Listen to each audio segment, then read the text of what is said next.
Although our founders correctly recognized that the overriding responsibility of the president is to secure our liberties by protecting and defending the Constitution, in this modern era most Americans likely would consider that the most important job of the president is to serve as Commander-in-Chief of the Armed Forces, and thereby protect the nation's security.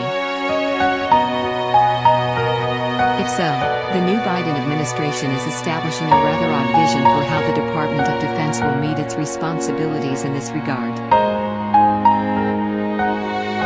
The national defense priorities of this administration, as revealed in public documents issued already by the President and his chosen Secretary of Defense, retired Army Gen. Lloyd Austin, reflect a sharp departure from his recent predecessors and from historic norms. In one of his first executive orders, Biden chose to exercise his power as Commander-in-Chief not to affirm or reaffirm the need for a strong military defense against our nation's adversaries or to announce an important national security initiative as a way to send a message to a particular adversary. No, the most important national security issue on the mind of the new president, insofar as official public pronouncements reveal, is protection of transgenderism in the military. This was affirmed in Presidential Executive Order No.14004 signed just 5 days after he assumed office. At the Pentagon, the first publicly revealed priorities regarding the operation of the world's most powerful military under the Biden administration were similarly unusual.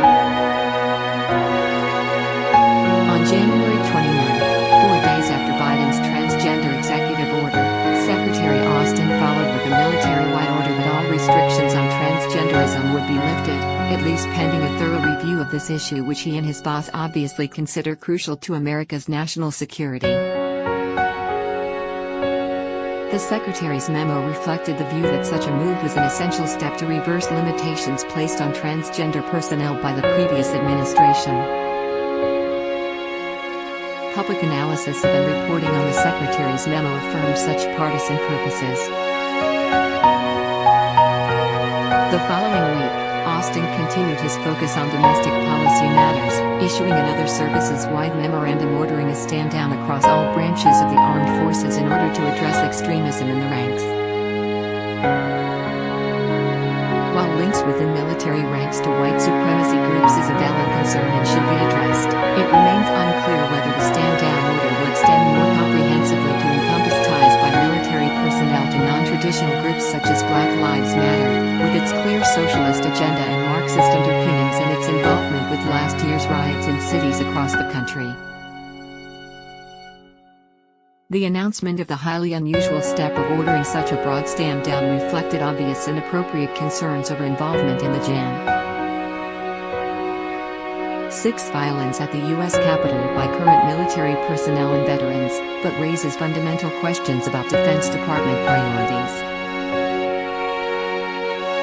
Most notably, there is the obvious question of whether these domestic-oriented policy priorities by both the President and the Defense Secretary come at the expense of focusing on the numerous and serious external threats facing our country.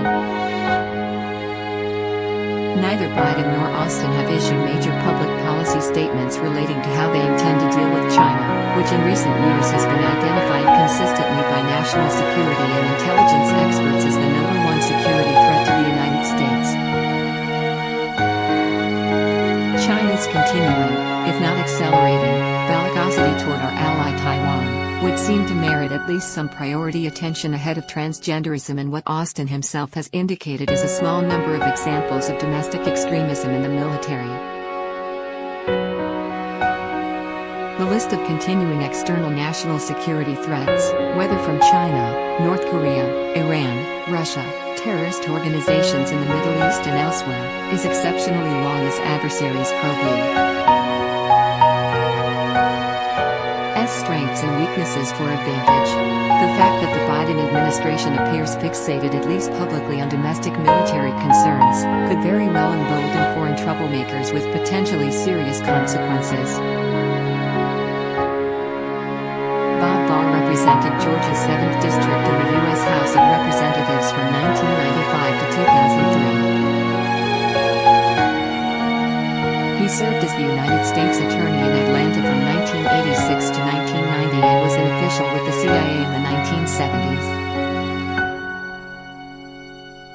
He now practices law in Atlanta, Georgia and serves as head of Liberty Guard.